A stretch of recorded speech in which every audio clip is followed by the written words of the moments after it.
People don't understand their natural advantages, and they don't use them. That's bad, number one. But worse, number two, if you don't think you're a good ice skater, or if you're convinced you're not a good cellist, you're not going out and try it. But people are buying stocks anyway. They're not discouraged, they just think it's a gamble. We begin with Peter Lynch. Time magazine has called him America's #1 money manager. During the 13 years he headed the Fidelity Magellan Fund, it was a top-ranked general equity mutual fund. His new book, Beating the Street, offers advice on picking stocks and maximizing profits, and he's here to talk to us about a lot of things. Peter, welcome to the broadcast. You wrote a book called One Up on Wall Street, and I think that's one of the best-selling books ever about Wall Street, if I'm not correct, and you can correct me. And so why then did you write another book? Okay. I think the reason I wrote it is I try to explain to people their great advantages, their edges they have, and that they should get involved in stocks. And they should do it on the right basis. This was on the first book. Right. And obviously I didn't make a great impression because the percent of people's assets involved in stocks has gone down. In 1960, people had 40% of their financial assets, including their house, in stocks and mutual funds. In 80, that was down to 25%. It's now down to 17%. And why do you think that is? Well, I think people, in the decade of the 80s was the best decade this century for stocks. I think people managed to lose money in the 80s doing it themselves because their methods were so flawed. So I really feel as though I wanted people to understand. I don't want anybody to buy a stock. I'm saying if you're going to buy a stock, you should do certain things. If you're not willing to do these things, you should leave your money in the bank. Your philosophy is simple, and I'm remembering this from the previous book. I think we're now talking about the previous book. Correct. Your philosophy was if you find something that you identify with. I remember there was a story of your wife and her hose. Your wife kept saying, legs these and are panties. Oh, you got it. The legs and panties. Your wife said, these are the greatest things I've ever seen. And when your wife said that, you knew that this was a product that was better. You used to stay at La Quinta Motel. And the service was better, whatever was better. The price was good. And the price was good too. And you said, this is a place that I can determine. I, Peter Lynch, can tell that this is a good product, And if these people are making a good product, then their earnings are going to go up, therefore the stock's going to go up. And that's the kind of decision-making process you ought to go through. Do I have it? You've got it exactly right. Well, I don't think people understand there's 100% correlation with what happens to a company's earnings over several years and what happens to the stock. If the company, McDonald's, has done very well as a company, the stock has done very well. People worry about too much money supply, what's happened to the price of oil, who's the president, who's being nominated for the Supreme Court, it's all the ozone layer. It has nothing to do. McDonald's earnings go up the next 10 years, the stock will go up. But what they will say to you, Peter, is that, as you know, and why am I telling you this, but it's fun to tell you this, they're telling you that these other things influence the amount of earnings of a particular company. If we're in a recession, people are not going to spend as much money on going to the movies or whatever they do.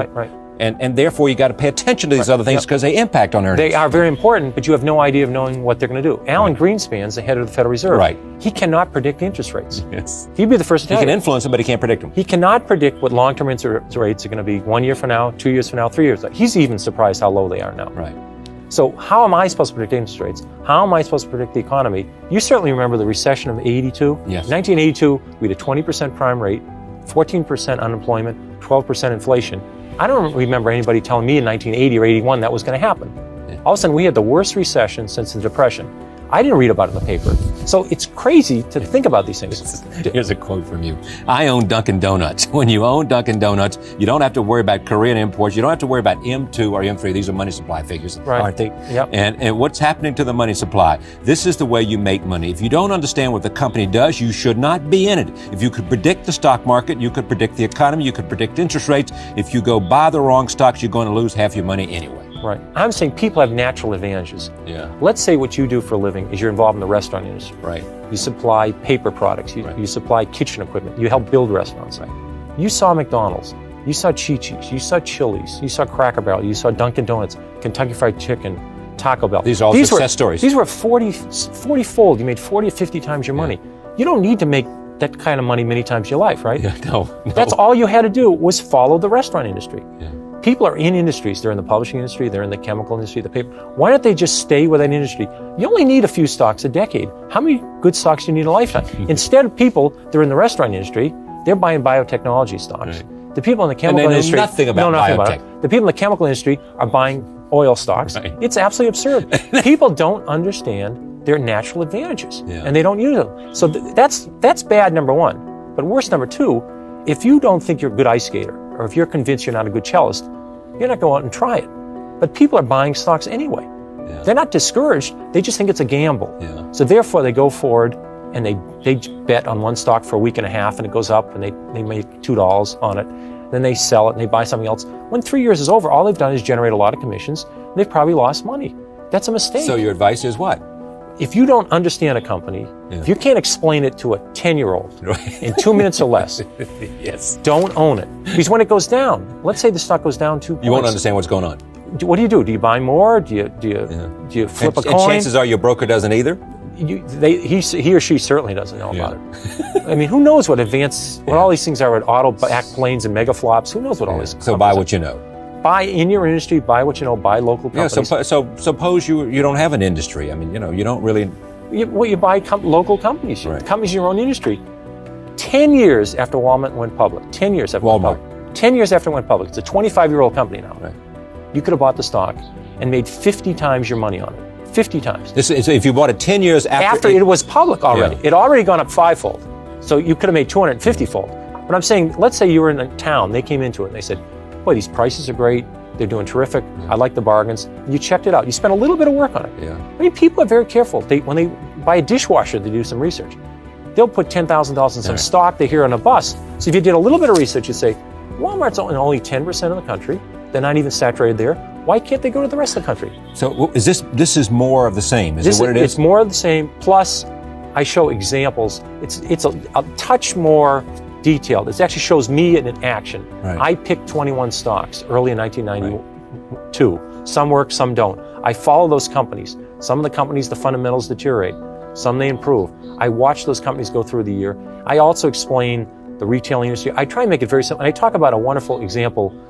Is a 7th grade class. Yeah. The teacher of that read my book, and my first book that you were talking about. You and I did a show on that in Washington. Right. You remember that show? This is a long time ago. She read the book, and I said, if you made it through 5th grade math, you can do it in the stock market. She says, okay. She started teaching it in 7th grade, 7th grade class. These kids had to study companies. They had to look at their balance sheets to see if they're solvent. Yeah. And they picked stocks. These stocks were up 69% over 2 years when the market was up only 20. And they picked stocks like Limited, they picked The Gap, they picked Walt. They understood these companies. They also picked IBM. I lost money on that too. I mean, everybody makes mistakes. Everybody did, yeah. But I'm saying this was a school, St. Agnes' School in Arlington, Mass. Right. But in addition, in the decade of the 80s, there was 8,000 investment clubs. These are amateur, sort of average people just investing. These investment clubs, 62% of these clubs beat the market. In the decade of the 80s, only 25% of professionals beat the market. Right, let me go back to one other subject. You're coming back to Fidelity, aren't you? Aren't you going to do something? When I finish this book, I've been working about 1 or 2 days a week the last year and a half on this book. Right. Now I'm done with the book. I'm going to go back to maybe 1 day a week, working with the younger analysts, just listening to them, talking to them. I'm not telling them to buy Xerox, so you're not to sell Xerox. your old lifestyle. Not totally. I'm not going to run another fund. 13 years was plenty of running a fund. I'm just going to work with younger analysts, let them ask questions, I'll ask them questions. It's going to be a lot of fun. Now, do you manage any money for anybody other than yourself? No, I manage money with other people for some charities. Right. But no, I don't manage anybody's accounts. You're not doing some mutual fund, some pension zero. fund, some nothing. I'm out. University Went cold fund. turkey. No. All right. You cold turkey, did you? Cold turkey. Now, are you happy you did this? I'm obviously delighted. It's great. And you like your new life? Oh, it's fabulous. Right. Yeah. 4 or 5 years ago, you just said, and I've been managing all this money, I'm going to quit. Yep, that's right. And you went to do what? Well, actually, I wanted to spend more time with my wife and my children. Right. And it was an interesting situation because I loved my job. I adored my job. Right. And I liked outside activities. And when I was young, I wasn't involved in charity work until I was 30. Yeah. No activities. Younger children, you just read them a book and good night moon and they fall asleep and it's all over. When they get older, there's more time involved. So I enjoyed the family. I was leaving for work at 6 in the morning. I was getting home at 7 o'clock at night, 6 days a week. This was in Boston? Yeah, traveling 14 days a month. It was just too much. So I said, I said, that's it. I can't take it. And fortunately, I had made enough money to say, I could give up the job, so I didn't have to give up the family or the outside activities. And so what happened then? So you did what with your life? Well, I cut back from about a 90-hour week to a 40 or 50-hour week, and in the morning, I make breakfasts and lunches for the kids, and I do the spelling words and the Spanish words, and Carolyn does the math and the science, and I see Carol in the morning, and off I go to a place. You have to go, in my opinion, you have to go somewhere to do something. If you stay at home, you wind up answering the telephone or watching cartoons, so or falling asleep, taking a nap. So she does the hard work, and I go. Fidelity gave me an office, and I have a secretary, and I spend majority of the time working on charity things like inner city schools, inner city libraries, inner city housing, United Helping Way. people manage their money, or No, not at all. None just of that, no. just Some of the charities I'm on the investment committee of some of the Museum of Fine Arts. I'm involved in Mass General Hospital, Boston College, but United Way. But all the extra things I added to were real hands-on, actually being involved in charitable activities.